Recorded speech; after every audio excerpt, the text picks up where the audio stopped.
Oil is the blood of the world economy. It is so important that just by looking at oil prices, you can understand whether or not there is conflict going on in the world. It is the mercury that measures the severity of international issues. Look at the current scenario. Oil breached the $100 per barrel mark yesterday thanks to the Russia Ukraine crisis and other international issues. But it is down 2% on reports that the US and Iran may strike a nuclear deal again. What's this deal that has cooled off oil, which has been going hot and high for the last few months? Welcome back to Revolution Read On, a daily podcast where we break down one story from the world of business and finance. Here's your story for today.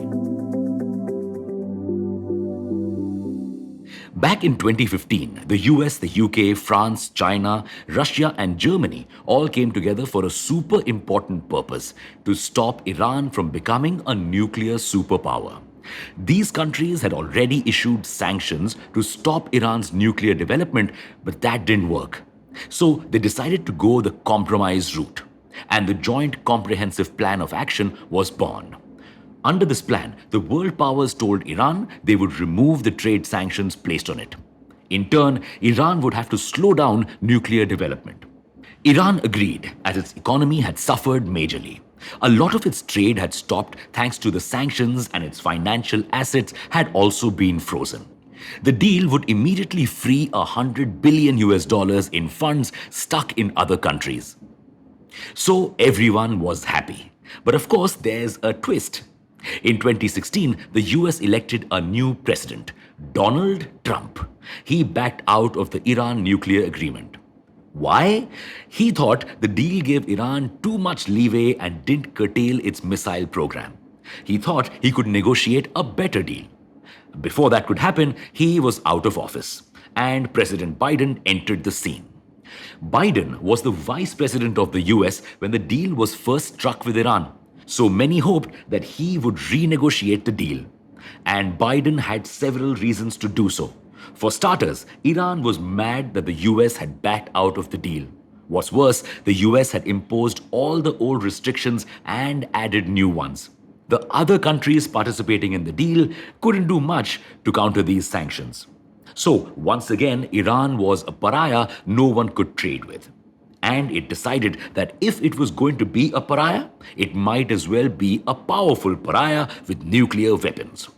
So it restarted its nuclear program. In fact, its nuclear program is going so well that many fear if a deal is not struck soon, Iran may refuse to cooperate at all. After all, it would then have a nuclear weapon to negotiate much better terms. But this is not the only reason Biden is eager to proceed with the deal. You see, the demand for oil has recovered quickly after COVID, but OPEC countries cannot keep up. So, supply is low and prices are high. The world needs Iran's oil. The country is sitting on 8.8% of the world's oil reserves that are currently useless for most countries except China.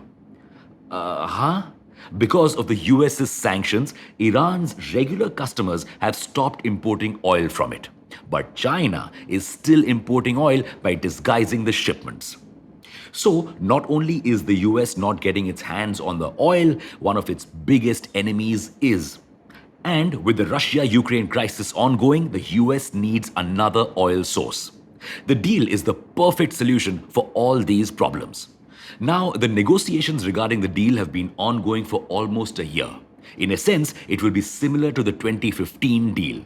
But Iran has a lot of new demands thanks to its nuclear advancement.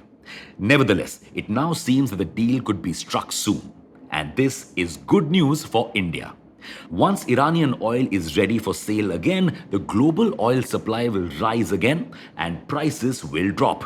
And India will once again be able to source oil from its third largest supplier. Plus, India could once again begin to export tools, automobile parts, and machinery to Iran like it used to. But the deal is not yet finalized. And if talks fail, we will once again see a rally in oil prices, which will make life difficult for all. Will Iran and the US strike a deal soon? Let us know what you think. Thanks for listening in. Make sure to follow this podcast if you aren't already. We'll be back tomorrow.